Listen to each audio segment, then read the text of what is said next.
치석을 방치했을 때는 한두 가지의 문제가 아니라 영세적인 피해가 생기는데요. 잇몸에 염증이 생기고 잇몸이 내려가게 되면 치아가 흔들리기 때문에 치아를 빼야 되는 상황이 생깁니다. 제가 전 영상에서도 얘기 드렸다시피 치주질환이 전신질환을 유발할 수 있다라고 말씀드렸었는데 그렇게 생명과 관련된 문제들도 생길 수 있습니다. 그래서 당장 불편하지 않고 눈에 보이지 않는다고 관리를 소홀히 하시면 나중에 그 대가는 여러분이 혹독하게 치르게 되실 겁니다. 안녕하세요. 치아의 진심인 치과의사 찐원장입니다. 여러분 혹시 이런 억울한 경험 있으신가요? 아침, 점심, 저녁 하루 3번 열심히 양치했는데 치과에 가면 항상 치석 많으시네요 라는 얘기 들으시는 분들, 그럼 대체 나는 칫솔질을 얼마나 더 열심히 해야 하나 좌절하실 텐데요. 사실은 치석은 양치 방법만으로는 설명되지 않습니다. 그래서 오늘 영상에서는 치석이 생기는 과학적인 이유, 양치만으로 해결되지 않는 이유, 실제로 효과를 본 예방적 루틴까지 알려드릴게요.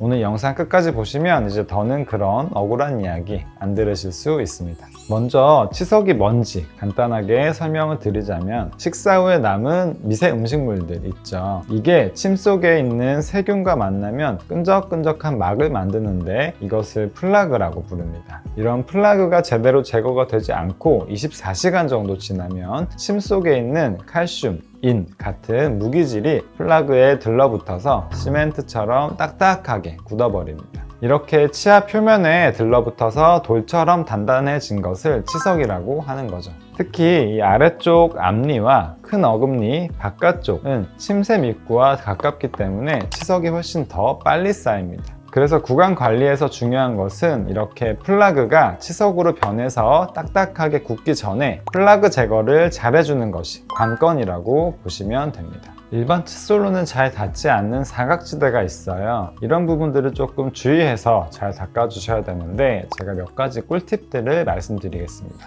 우선 첫 번째는 양치질 하실 때 치아를 닦는다고 생각하시지 마시고 잇몸을 닦는다라고 생각을 하시면 오히려 더 관리에 편합니다. 플라그는 잇몸과 치아의 경계 부분에 많이 생기기 때문에 그 부분을 중점적으로 닦아주셔야 됩니다. 그리고 치아와 치아 사이에 깊게 파여있는 부분들도 있는데 그 부분도 유의해서 닦아주세요. 잇몸을 닦으실 때는 이 치아와 45도 정도의 각도가 되게끔 칫솔을 비스듬하게 위치시켜 주시고 이 잇몸 속에 구멍에 넣는다는 생각으로 치아를 약간 칫솔에 힘을 줘서 밀어주세요. 그 상태에서 왔다 갔다가 아니라 그 자리에서 진동을 준다고 생각하시는 게 가장 정확한 칫솔질입니다. 이렇게 모든 치아에 대해서 한 번씩 1초에서 2초 정도만 닦으셔도 충분합니다. 우리가 흔히 양치가 잘 안 된다는 얘기를 듣고 많은 분들이 이제 실수하시는 게 뭐냐면 양치를 열심히 하기 위해서 더 세게 닦으시거든요. 그거는 좋지 않습니다. 오히려 힘은 줄인 상태에서 말씀드린 그 방법으로 이용해서 진동만 주셔도 큰 힘을 들이지 않고도 깨끗하게 닦으실 수 있습니다.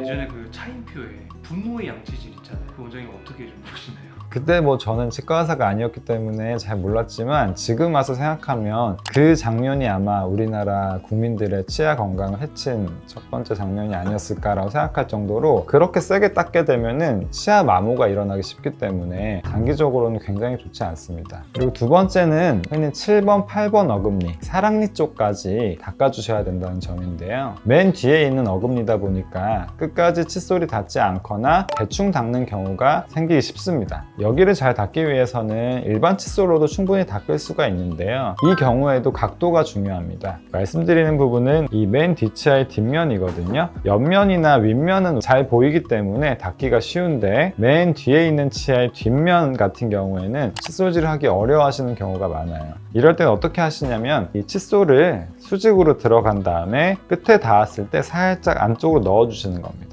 그렇게 하면 칫솔모의 끝부분이 치아의 뒷면을 충분히 좀 덮을 수 있게 되거든요. 그 상태에서 양옆으로 왔다 갔다, 마찬가지로 세게 왔다 갔다 하시는 게 아니라 제자리에서 진동만 주신다고 생각을 해도 충분히 잘 닦입니다. 그렇게 이제 위아래 4군데를 전부 다 진행을 해주셔야 됩니다. 안쪽 같은 경우에도 똑같습니다. 안쪽도 약간 비스듬하게 위치시키신 다음에 똑같이 진동을 줘서 하나하나씩 닦아주시는 게 좋습니다. 앞니의 바깥쪽은 동일하게 칫솔모를 이렇게 비스듬하게 위치시켜 주시면 되고 안쪽을 닦을 때는 가로로 위치시키기 어렵기 때문에 이때는 세로로 하셔도 됩니다. 세로로 하시고 약간 위아래로도 진동 주시거나 양옆으로 진동을 주시는 방식으로 하시면 되겠습니다. 위아래로 닦는 거는 괜찮나요? 나머지 부분, 치아의 씹는 부분이나 이 옆에 부드러운 부분, 치아 옆면을 닦을 때는 이렇게 가로로 열심히 움직이시는 경우가 있는데, 이렇게 하시면 치아가 패이기 쉽고요. 그냥 이렇게 위로 쓸어주시는 방식으로 진행을 하셔도 충분하고, 위쪽 같은 경우에는 이 치아에 홈이 많이 있기 때문에 여기는 칫솔모가 좀 깊게 들어갈 수 있도록 약간 왔다 갔다 하는 방식으로 닦아주시는 게 좋겠습니다.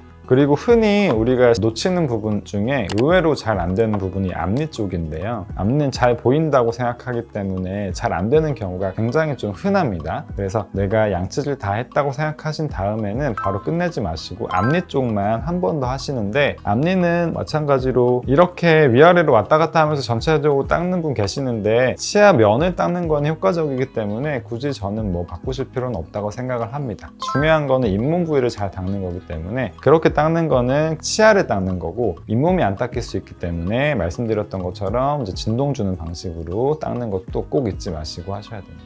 세 번째는 교정을 하셨거나 브릿지 치료를 하신 경우, 아니면 임플란트를 하셨다면 그 부위는 관리가 잘 안 될 수 있기 때문에 좀 더 꼼꼼하게 치아를 닦아 주셔야 됩니다. 마지막으로 제가 항상 강조하는 치실 사용하는 거 절대 잊지 마시고, 치실로 치아 사이에 낀 이물질을 제거해 주시고 나서 양치질을 해주시면 훨씬 더 플라그 제거가 잘 될 겁니다. 선생님께서 치석을 방치하면 어마무시한 일이 일어난다고 말씀해 주셨었는데, 치과 안 가고 치석을 그냥 방치하면 어떤 일이 좀 생길 수 있나요?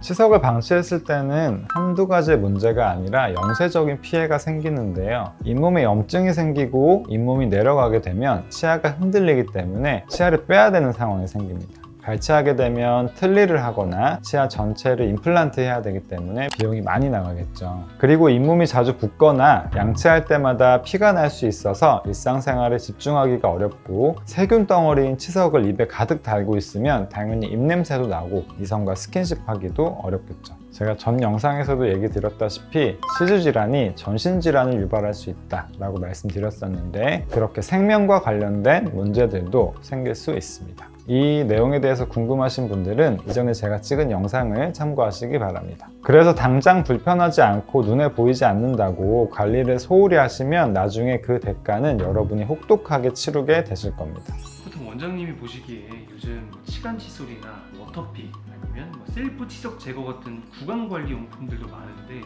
이런 걸로도 좀 관리가 가능할까요? 당연히 안 하는 것보다는 하시는 게 좋은데, 중요한 건 얼마나 정확하게 사용하느냐입니다. 아까 말씀드렸듯이 제대로 플라그를 제거하는 것이 중요한데, 그냥 사용하는 것에만 의의를 둔다면 플라그가 제대로 제거되지 않을 위험성이 있습니다. 그리고 셀프 치석 제거 같은 용품은 혼자서 하시기에는 무리가 있지 않을까 이런 생각이 들고요. 괜히 혼자서 하시다가 잇몸에 상처가 나면 2차 감염으로 이어질 수 있기 때문에 집에서 혼자 하시려고 하시지 마시고 정기적으로 치과에 오셔서 스케일링을 받으시는 게 가장 좋은 방법이라고 생각합니다. 자, 오늘은 열심히 양치해도 치석이 생기는 이유들에 대해 설명드렸는데요. 저희 치과에는 전국에 있는 치과 전문의 16,000명 중에 43명만 있는 예방치의학 원장님이 계실 만큼 예방치의학의 진심인데요. 환자분들께서도 평소에 양치질, 치실, 정기적인 치과 검진, 스케일링 이렇게 4가지만 신경 써서 잘 해주시더라도